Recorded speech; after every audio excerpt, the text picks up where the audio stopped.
ಇತ್ತಿತ್ತಲಾಗಿ ಶಿಕ್ಷಕರನ್ನು ಕಳೆದ 4-5 ದಿವಸದಿಂದ ನಿರಂತರವಾಗಿ ಸಂಪರ್ಕ ಮಾಡ್ತಾ ಇದ್ದೇವೆ. ಎಲ್ಲ ಶಿಕ್ಷಕರು ಬಹಳ ಉತ್ಸುಕತೆಯಿಂದ ಹುರುಪಿನಿಂದ ಸ್ಪಂದಿಸ್ತಾ ಇದ್ದಾರೆ. ಒಂದು ಅನುಕೂಲ ಅಂತಂದರೆ ಮಾನ್ಯ ಶ್ರೀ ಬಸವರಾಜ ಹೊರಟ್ಟಿಯವರು ಶಿಕ್ಷಕರ ಸಂಘಟನೆಯ ಅಧ್ಯಕ್ಷರು ಇರೋದರಿಂದ ಆ ಸಂಘಟನೆಯ ಮೂಲಕ ಎಲ್ಲ ಪದಾಧಿಕಾರಿಗಳು ಸಕ್ರಿಯವಾಗಿ ಒಟ್ಟು ಕ್ಷೇತ್ರದಲ್ಲಿ ಜನರನ್ನು ಸಂಘಟನೆ ಮಾಡಲಿಕ್ಕೆ ಜನರು ತರೋದರ ಸಲುವಾಗಿ ಪ್ರಾಮಾಣಿಕವಾಗಿ ಅವರು ಅಡ್ಡಾಡ್ತಾ ಇದ್ದಾರೆ. ಮತ್ತು ಅದಲ್ಲದೆ ಅವತ್ತು ನೀವು ಶನಿವಾರ ಇರೋದರಿಂದ ಮಧ್ಯಾಹ್ನ ನಂತರ ಎಲ್ಲ ಶಿಕ್ಷಕರು ಕೂಡ ಖಾಲಿ ಇರ್ತಾರೆ.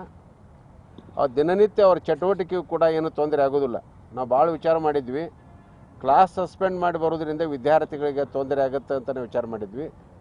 ಈಗಾಗಲೇ ನಾವು ಆಯುಕ್ತರೊಂದಿಗೆ ಮತ್ತು DDP ಒಂದಿಗೆ ಮಾತಾಡಿದಾಗ ಕ್ಲಾಸಿಗೆ ಯಾವುದೂ ತೊಂದರೆ ಆಗಲಾರ್ದಂಗೆ, ಯಾಕೆಂದ್ರೆ 1-2 ತಾಸು 2 ಗಂಟೆ ಕ್ಲಾಸ್ ಮುಗಿತಾವೆ, ಆಮೇಲೆ ಈ ಕಡೆ ಬಂದುಬಿಡ್ತಾರೆ.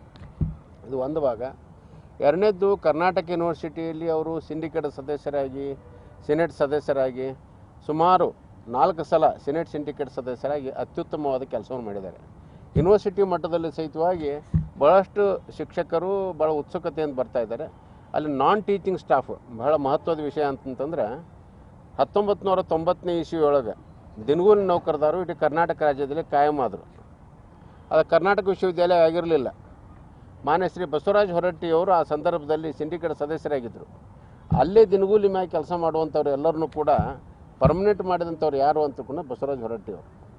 ಅದಕ್ಕೆ ಆ ಸಂದರ್ಭದೊಳಗೆ ದಿನಗೂಲಿ ನೌಕರದಾರ ಪರ್ಮನೆಂಟ್ ಆದಂಥವ್ರು ಅವರು ಭಾಳ ದೊಡ್ಡ ಸಂಖ್ಯೆಯೊಳಗದಾರ.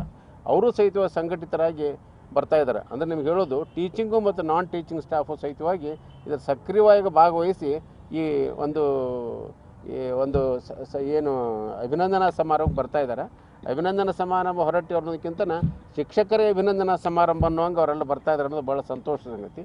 ಭಾಳ ವರ್ಷಗಳ ನಂತರ ಸಾರ್ವಜನಿಕವಾಗಿ ಈ ಕಾರ್ಯಕ್ರಮ ಮಾಡೋದ್ರಿಂದ ಸಾರ್ವಜನಿಕರು ಕೂಡ ಇದರೊಳಗೆ ತಮ್ಮನ್ನು ತಾವು ಗುರುತಿಸ್ಕೊಳ್ತಾ ಇದ್ದಾರೆ.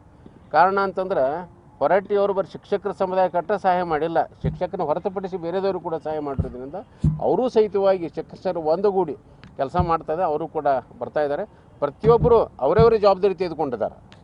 ಊಟದ ಜವಾಬ್ದಾರಿ ಒಬ್ಬರು ತೊಗೊಂಡಾರ, ಪೆಂಡಾಲದ ನಾವು ಹಾಕ್ತೇವೆ ಜವಾಬ್ದಾರಿ ತೊಗೊಂಡಾರ, ಇನ್ನೂ ಕೆಲವು ಜನರು ಕರ್ಕೊಂಬರೋ ಜವಾಬ್ದಾರಿ ನಮ್ಮದು ತಿಳ್ಕೊಂಡು ತೊಗೊಂಡಿದ್ದಾರೆ. ನಾವು ಈಗ ಸಾಮಾನ್ಯವಾಗಿ ಸಾರ್ವಜನಿಕ ಅಥವಾ ಈ ರಾಜಕೀಯ ಸಭೆಯಾದ ಜನರು ಕರ್ಕೊಂಬರ್ದು ಅಂಥ ಯಾವುದೂ ಕ್ರಿಯೆ ಇದರಲ್ಲಿಲ್ಲ. ಎಲ್ಲರೂ ತಾವು ಸ್ವ ಇಚ್ಛೆಯಿಂದ ಅಲ್ಲೆಲ್ಲಿ ಅವ್ರು ಗಾಡಿ ಮಾಡ್ಕೊಂಡು ಜನ ಕರ್ಕೊಂಬರುವಂಥ ಕೆಲಸ ಮಾಡೋದ್ರಿಂದ ಬಹಳ ಬೃಹತ್ ಸಭೆ ಆಗುತ್ತೆ ಮತ್ತು ದೊಡ್ಡ ಸಂಖ್ಯೆಯೊಳಗೆ ಸೇರ್ತಾರೆ.